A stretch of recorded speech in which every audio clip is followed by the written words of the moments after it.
Initially, I had very different plans for this video, but as I grow with YouTube, so does my understanding of how to shoot a good YouTube video.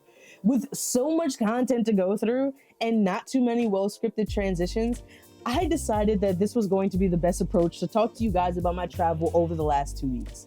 If you're new here, my name is Quina and I have a ton of skills, so I'm going to try to figure out what my YouTube niche is, but I'm far more interested in getting things out instead of being in analysis paralysis. So if you're interested in joining on that journey of discovery, be sure to like this video, subscribe to my channel, and then click on post notifications so you'll be the first to know what on earth I'm doing.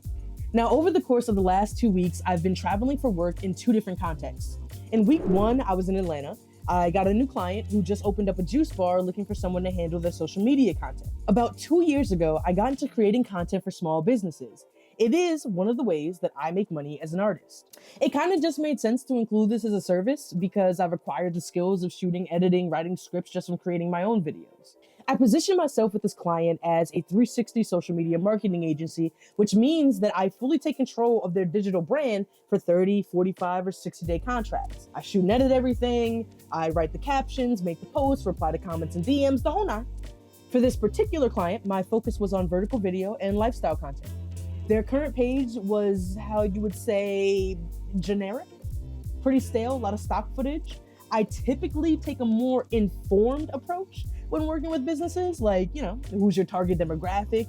What are their biggest questions and concerns? It's because the most common problem I see when working with emerging brands is the desire to serve everyone. As the old adage says, if you try to appeal to everyone, you appeal to no one. If you're interested in learning more about the pitch that I use to secure that client, the pricing of the service, or want to follow along as I grow their social media presence, be sure to let me know in the comments below. In week 2, I was in Washington, D.C. because about 5 months ago, I was named one of the 5 inaugural fellows for the 2040 fellowship presented by Words, Beats, and Life. They are DC's longest running hip-hop based nonprofit.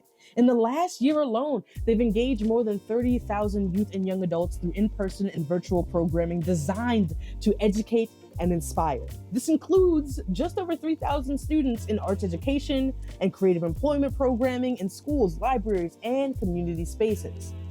It was our first time meeting each other in the flesh, which you all know is both a little nervous and an exciting experience. But lucky for everyone involved, we're all nice and we're super friendly.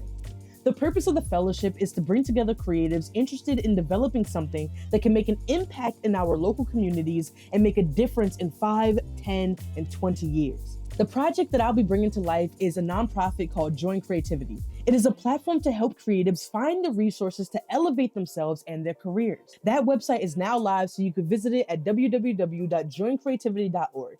I promise, I'll update it in the near future. While we were out in DC, we ate food, and did I mention we ate food?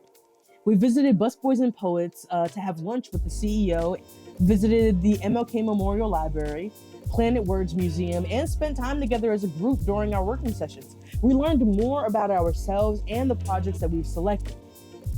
Originally, this video was going to be about creative fellowships and what is required of them.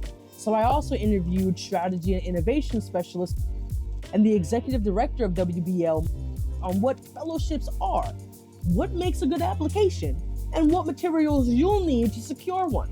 That'll be coming soon if you're interested. So if you do want to see that video, or you're trying to tell me that's the one that should come out next, be sure to sound off in the comments below. No work trip is complete without a post to social media, so I'm pretty excited about the poem I was able to shoot in the courtyard of the hotel. It is currently on my Instagram page now, so be sure to follow me at Quina Bergen to check out those edits.